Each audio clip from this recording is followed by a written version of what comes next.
দেখুন ৫ই আগস্টের পরবর্তীতে আমরা চেয়েছি যে কোনো পেশিশক্তি রাজনীতি বিশ্ববিদ্যালয়ে থাকবে না, মেধা মনন এবং বিজ্ঞান জ্ঞান বিজ্ঞানের চর্চার যে রাজনীতি সেই চর্চার রাজনীতি হবে ছাত্র রাজনীতির মূল লক্ষ্যে, এবং বিশ্ববিদ্যালয়ে যারা শিক্ষার্থী রয়েছে তাদের যে বিভিন্ন দাবি দেওয়া সেগুলো বাস্তবায়নে বিশ্ববিদ্যালয় প্রশাসনের সাথে একটি মেলবন্ধন তৈরি করাই ছাত্র সংগঠন হিসেবে সকল ছাত্র সংগঠনের কাজ। এই ডাকসু যে নেতৃবৃন্দ আছে তাদেরকেও তারা যদি সহযোগিতা চায় তাদেরকেও আমরা সহযোগিতা করব।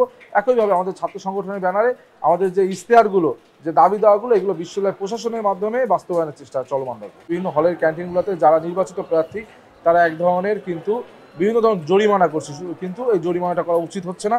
কিন্তু অবশ্যই বিশ্ববিদ্যালয় ক্যান্টিনের অবস্থা খুবই খারাপ। আমরা পূর্বেও বলেছি যে আমাদের খাবারের মান অত্যন্ত নিম্নমানের, পুষ্টিহীনতায় ভোগে আমাদের শিক্ষার্থীরা। সুতরাং এই যে ডাকসু যে নির্বাচিত বডি বিভিন্ন হলে যারা নেতৃবৃন্দ রয়েছে, এই ডাকসুর যে নেতৃবৃন্দ তারা যে প্রতিবাদ করছে এটিকে আমি স্বাগতম জানাই। একইভাবে আমি তাদের কাছে অনুরোধ করব তারা যেন আসলে ডাকসুর যে ক্ষমতা বল সেই ক্ষমতা বলে কি সমস্যা সেই সমস্যাটা চিহ্নিতকরণ এবং সমস্যার সমাধানে কি করা যায় এই ব্যাপারে বিশ্ববিদ্যালয় প্রশাসনের সাথে একটি মেলবন্ধন তৈরি করাই তাদের কাজ।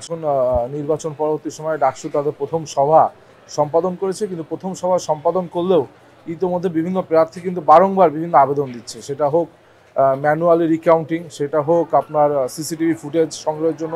সুতরাং এটা কিন্তু যারা প্রার্থী ছিল আমরা দেখছি যে যারা জিতেছে অর্থাৎ যেই প্যানেলটি সর্বোচ্চ সংখ্যাগরিষ্ঠতা লাভ করেছে তারা ব্যতীত সকল ছাত্র সংগঠন সকল প্যানেল এমনকি স্বতন্ত্র প্রার্থীরাও কিন্তু বিভিন্ন ধরনের আবেদনপত্র তারা চলমান রেখেছে, এবং তারা বিভিন্ন ধরনের এই নির্বাচনকে নিয়ে যে বিভিন্ন প্রশ্ন সেই প্রশ্নের উত্তরের তারা বিশ্ববিদ্যালয় প্রশাসনের কাছে চাচ্ছে।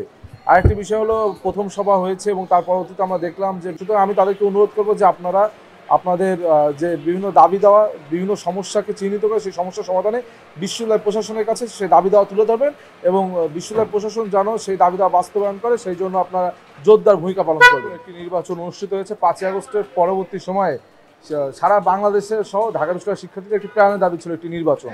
কেননা গত ১৭ বছর ধরে আমরা কোনো ভোটাধিকার প্রয়োগ করতে পারি না, বিশেষ করে যারা তরুণ প্রজন্মের ৪.৫ কোটি ভোটার তারা কিন্তু গত ১৭ বছর তাদের ভোটাধিকার প্রয়োগ করতে পারেনি।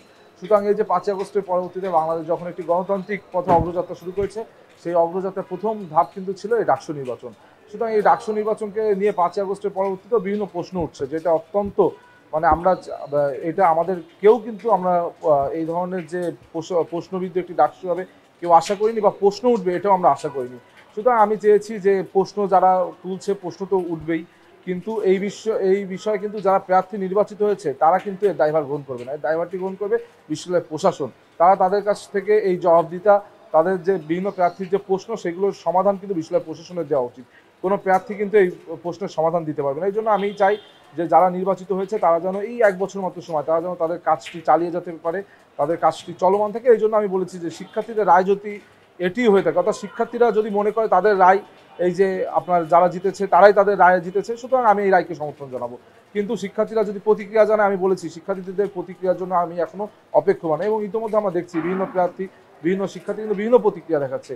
সুতরাং আমি এখনো অবজারভেশন করছি যে আসলে কি পরিস্থিতি দাঁড়ায়। তার থেকে বড় কথা, যেহেতু নির্বাচন হয়েছে এই নির্বাচনে যে প্রশ্নগুলো উঠেছে সেই প্রশ্নের দায়ভার নিতে হবে বিশ্ববিদ্যালয় প্রশাসনকে, সেই প্রশ্নের জবাবদিহিতা দিতে হবে বিশ্ববিদ্যালয় প্রশাসনকে। কোনো নির্বাচিত প্রার্থী কিন্তু সেটি দিতে পারবে না।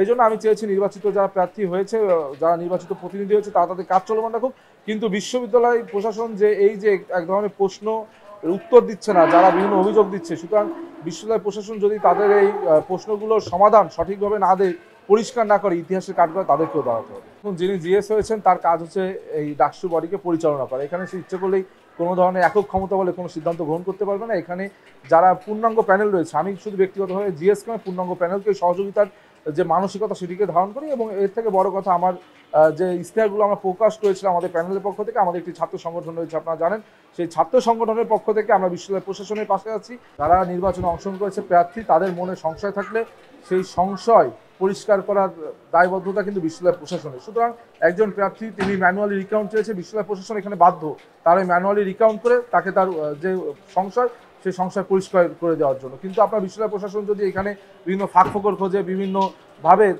যারা বিভিন্ন প্রার্থী রয়েছে অভিযোগ করছে তাদের অভিযোগকে আমলে না নিয়ে নিজেদের মতন পাশ কাটিয়ে চলে, আমি আবারও বলছি বিশ্ববিদ্যালয় প্রশাসনকে এই প্রার্থীদের কাঠগড়ায় কিন্তু বিচারের কাঠগড়ায় দাঁড়াতে হবে, কেননা এই প্রার্থীদের মনের যে সংশয় সেটি দূর করার দায়িত্ব বিশ্ববিদ্যালয় প্রশাসনের। মনন এবং জ্ঞান বিজ্ঞানের চর্চার যে রাজনীতি, সেই চর্চার রাজনীতি হবে ছাত্র রাজনীতির মূল লক্ষ্যে, এবং বিশ্ববিদ্যালয়ে যারা শিক্ষার্থী রয়েছে তাদের যে বিভিন্ন দাবি দেওয়া সেগুলো বাস্তবায়নে বিশ্ববিদ্যালয় প্রশাসনের সাথে একটি মেলবন্ধন তৈরি করাই ছাত্র সংগঠন হিসেবে সকল ছাত্র সংগঠনের কাজ, এবং সেটিকে ধারণ করে আমরা আমাদের যে কর্মপরিধি সেটি পরিচালনা করছি।